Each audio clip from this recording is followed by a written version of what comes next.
Let's now move on to simple projective techniques. These techniques are used when there is a need to explore students' feelings and attitudes in order to get their convert reaction. Dito sa techniques na ito, they allow respondents to project their subjectives or true opinions and beliefs into other people or even objects. So, there are types of projective techniques. Number 1 is word association.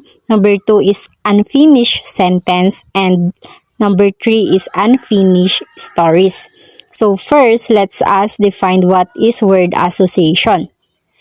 Word association is a relationship between a word with other words because of the semantic relationships.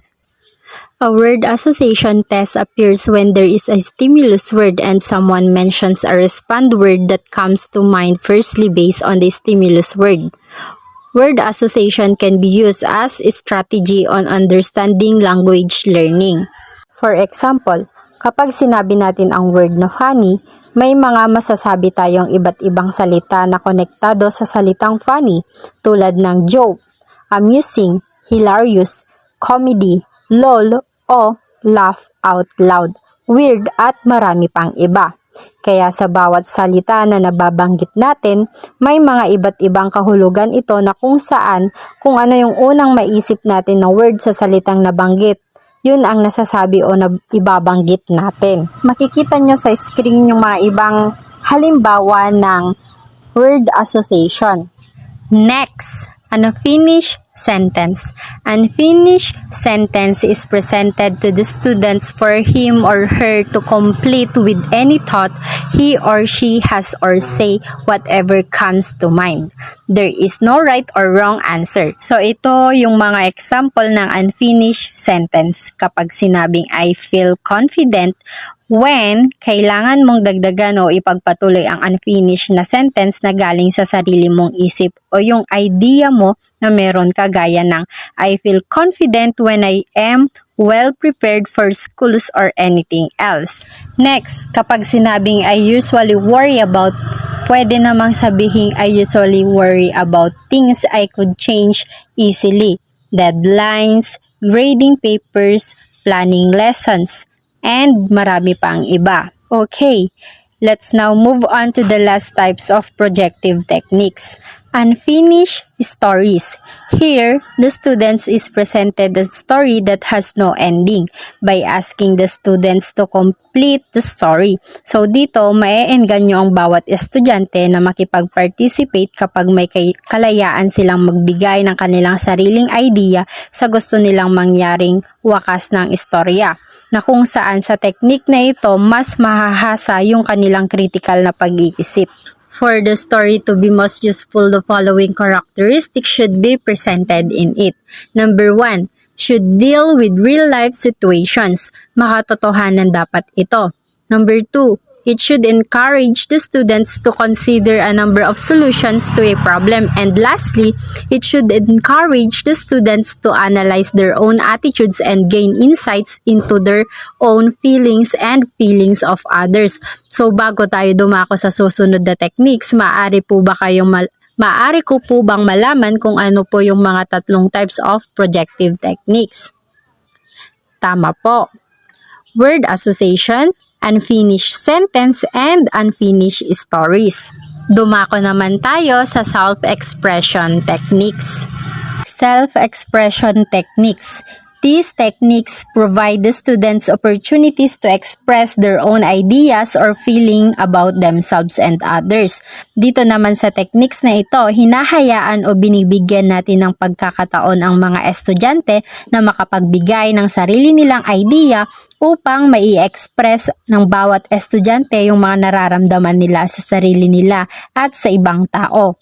Example of self-expression is sharing details about their day and how it made them feel. So, self-expression is crucial for the development of a child's identity, self-confidence, and sense of belongings to the world. It opens children's minds and allows them to form thoughts and ideas that may surprise us. Self-expression helps children communicate their feelings in a positive way. Next reporter po. My name is Rose Ann Imalasig and I am here to discuss the guidelines in assessing affective outcomes. Number 1, translate values into specific behaviors that observable, measurable, or at least describable.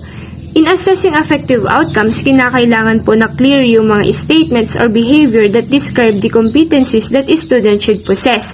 Kailangan po na ang guro ay maging specific upang sa ganun ay mas madaling maobserbahan, ma-measure, or at least mas madaling maipaliwanag yung nais niyang ma-attain na goal in assessing affective outcomes. Number 2, use a variety of approaches and techniques in collecting data. As a teacher, in assessing affective outcomes po ay hindi mo kailangan na mag-stick to one sa sauri ng paraan ng pagko-collect mo ng data.